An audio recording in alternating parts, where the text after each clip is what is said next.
Hello friends, हम देख रहे हैं लवण। लवण क्या होता है, इसका प्रयोग कहाँ कहाँ होता है, और उसके बाद हमने देखा था कि लवण से बनने वाले विभिन्न रसायन, जिसमें पहला देखा था विरंजक चूर्ण या ब्लीचिंग पाउडर, कैल्शियम ऑक्सीक्लोराइड या CaCl2। आज हम दूसरा प्रयोग देखेंगे। लवण से बनने वाला दूसरा रसायन यह है बेकिंग सोडा या खाने का सोडा जिसे हम कहते हैं, और हमारे घरों में किचन में इसका प्रयोग होता है।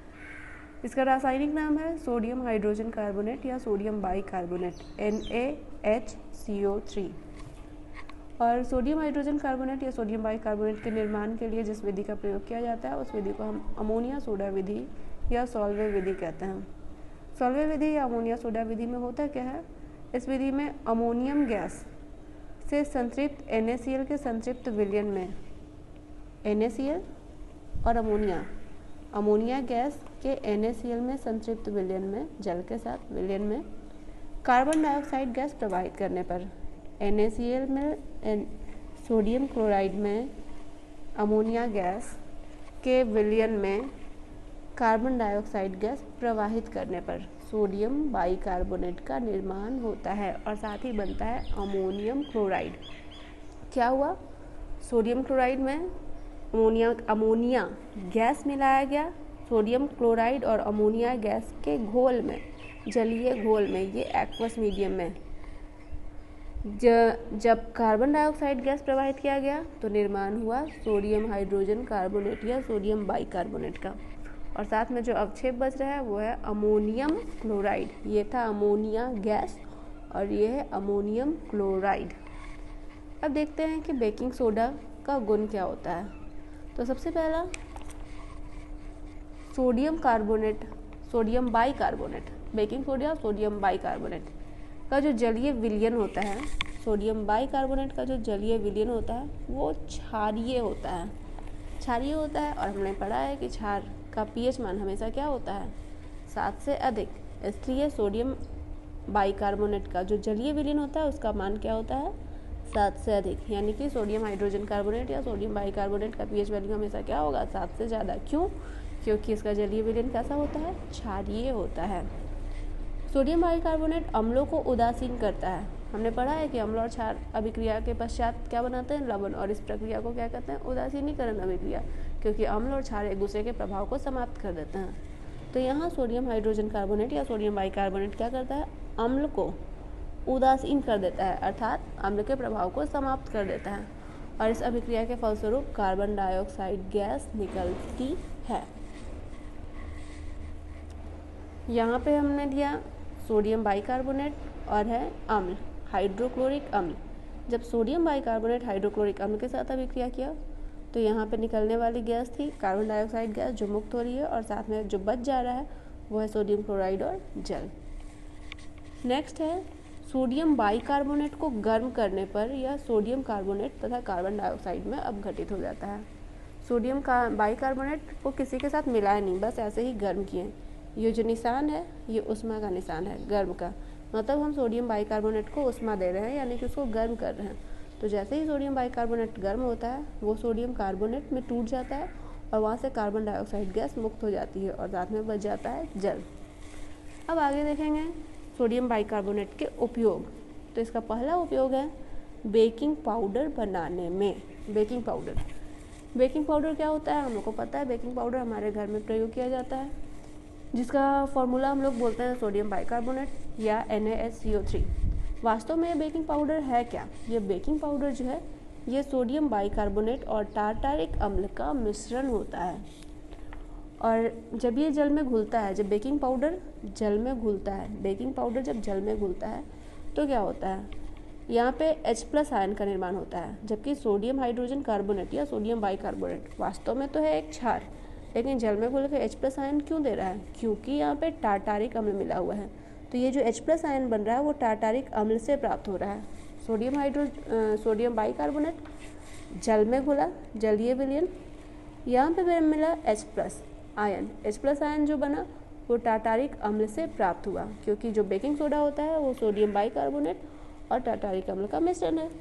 अब दोनों के मिलने के पश्चात जो बन रहा है वो है कार्बन डाइऑक्साइड गैस, वहाँ से मुक्त होगा, जल शेष रह जाएगा और बनेगा सोडियम टार्टरेट। और ये सोडियम टार्टरेट जो है ये लवण है, लवण अम्ल और क्षार के मिलने से बन रहा है सोडियम टार्टरेट। ये वास्तव में लवण है और ये लवण है किसका, तो टार्टारिक अम्ल का सोडियम लवण है।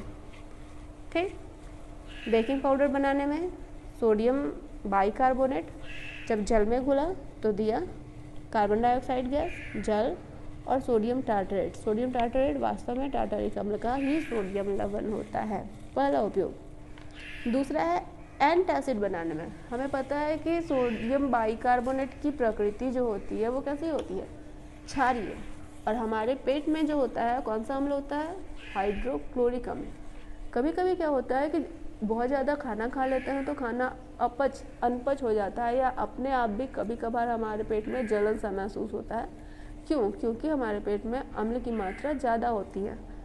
तो अम्लीयता जब बढ़ जाए तो ऐसे कंडीशन में हम दवा के रूप में क्या लेते हैं, सोडियम बाइकार्बोनेट का घोल।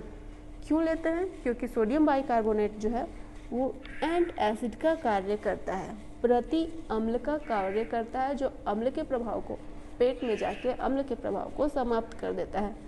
जैसे जनरली हम लोग एसिडिटी होने पर इनो लेते हैं, इनो जो एक दवा है, ये है क्या, ये वास्तव में एक लवण है जो सोडियम बाइकार्बोनेट और सिट्रिक अम्ल के मिलने से बना होता है।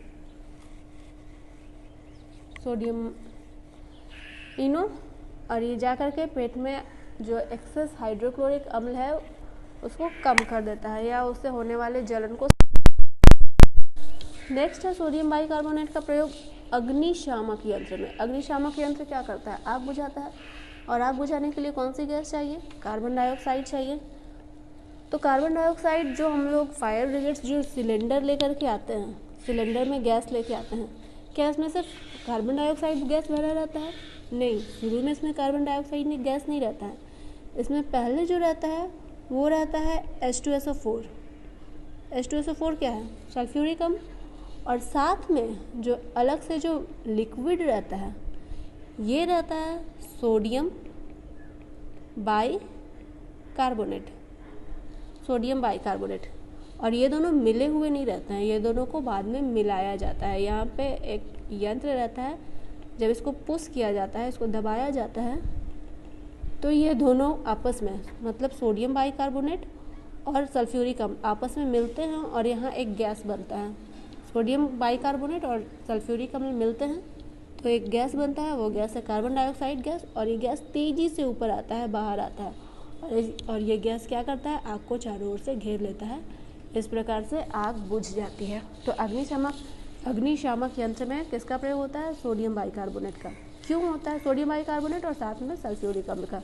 क्यों होता है, क्योंकि सोडियम बाइकार्बोनेट और सल्फ्यूरिक अम्ल मिल करके कार्बन डाइऑक्साइड गैस का निर्माण करते हैं, और कार्बन डाइऑक्साइड गैस क्या करता है, आग को बुझाता है।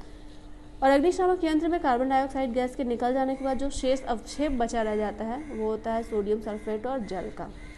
ठीक, नेक्स्ट है रसोई घर में सबसे मेन उपयोग जो हम हमारे दैनिक जीवन में देखते हैं सोडियम बाइकार्बोनेट का, वो है हमारे रसोई घर में।